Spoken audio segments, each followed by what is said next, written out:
Simple English. Listen and practice.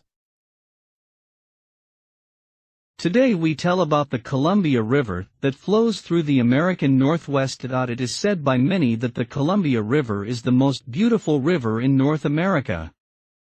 It flows from the Canadian province of British Columbia into the United States, through the northwestern state of Washington. It is the fourth largest river in North America, and the largest that empties into the Pacific Ocean. The Columbia begins its 2,000-kilometer trip to the Pacific Ocean in Canada at Columbia Lake. That is just west of the main part of the Rocky Mountains in southeastern British Columbia. It flows mainly south into the northwestern United States, until it makes a big turn to begin flowing west. It is at this point that the Snake River enters the Columbia. As it flows west, the Columbia forms much of the border between the states of Oregon and Washington before it reaches the Pacific Ocean. The Great River flows through deep valleys and narrow places called canyons. It passes through two large series of mountains, the Cascades and the Coast Mountains, and it crosses desert areas and flows through lands of great forests. The Columbia and the rivers that flow into it gather water from a huge area of more than 670,000 square kilometers. That is about the size of France. Large ocean-going ships can sail up the lower Columbia River, as far as Vancouver, Washington. Smaller ships can continue up the river about 300 kilometers from the Pacific Ocean. However, these ships must pass through devices known as locks. Locks can change the level of the water. In a lock, a ship can be raised or lowered to another level where it can sail on. Small boats can travel another 220 kilometers up the river. There are locks for river traffic along this part of the river too. These locks and the many dams on the river were built in the last century as part of development projects. The first white explorer to see the Columbia River was an American named Robert Gray. Seeking increased trade for the new United States, he sailed from the eastern city of Boston in 1787 to the Pacific Northwest. He found the river in 1792. Robert Gray named the river after his ship, the Columbia Rediviva. On a second trip to the area, he explored the lower parts of the river. Gray's exploration of the river helped the United States claim what became known later as the Oregon Territory. In 1805, American explorers Meriwether Lewis and William Clark reached the Columbia River area by traveling across land from the east. They were the first explorers to do this. The two men had been sent to explore what was called the Louisiana Territory. The United States had purchased the Louisiana Territory from France in 1803. President Thomas Jefferson sent Lewis and Clark to explore the territory. He hoped that the explorers would find a river that could provide a direct waterway across the North American continent that could be used for trade and business. The two-year trip probably is the most famous story of American exploration. When Lewis and Clark arrived at the mouth of the Columbia River at the Pacific Ocean in 1805, Americans were already living there. Fur traders such as David Thompson had settled there earlier.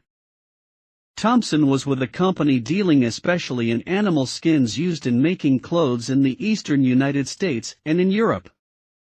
In 1811, members of the Pacific Fur Company arrived in the area to establish their business. The company was owned by John Jacob Astor.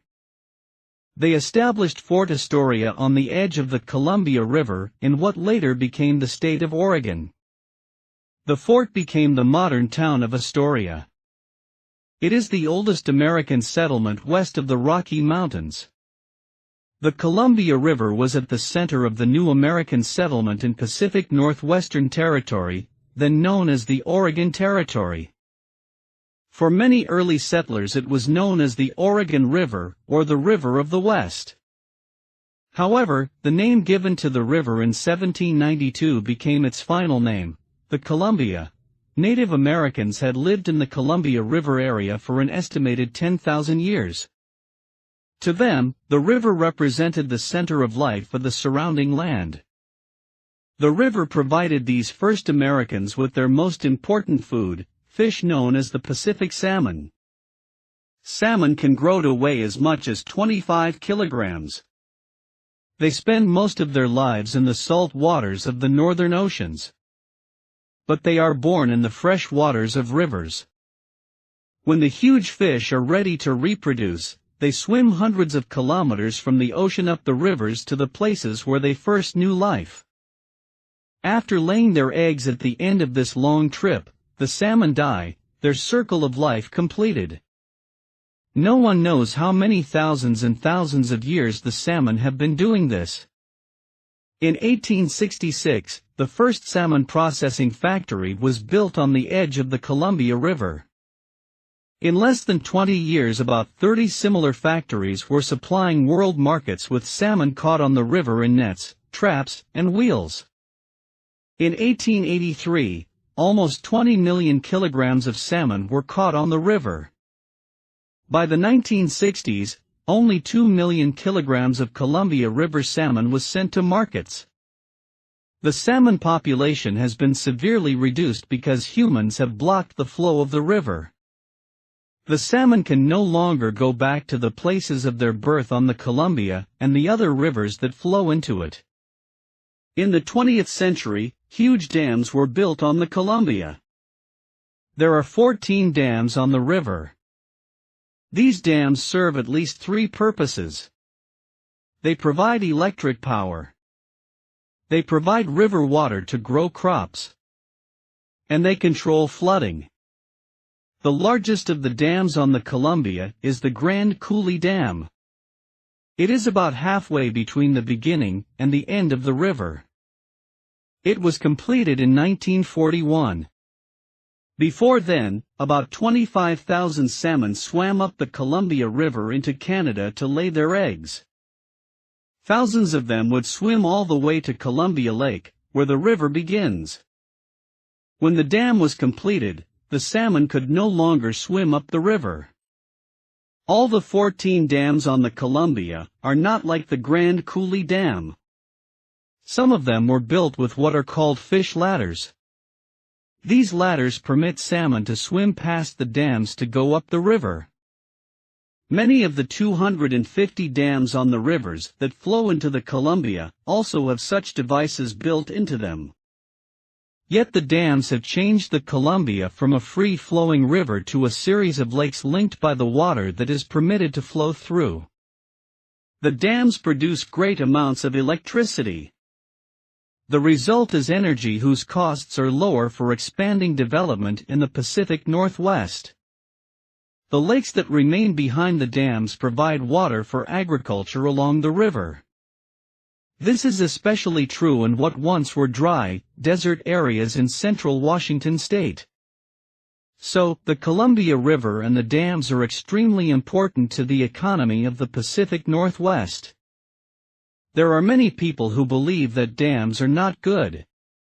Biologists, environmentalists, Indian tribes, and fishermen argue that at least some of the dams should be removed or changed to permit water to flow as it once did.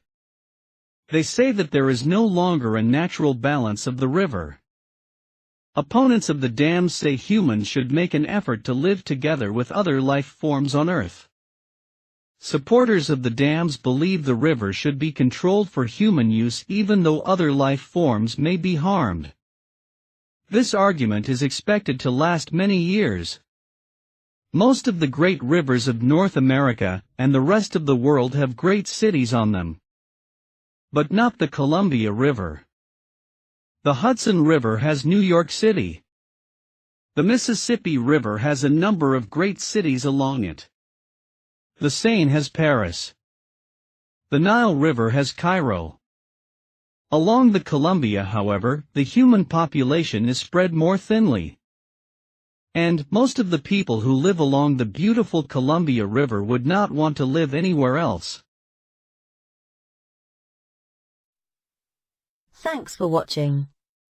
For more videos, please subscribe to our channel.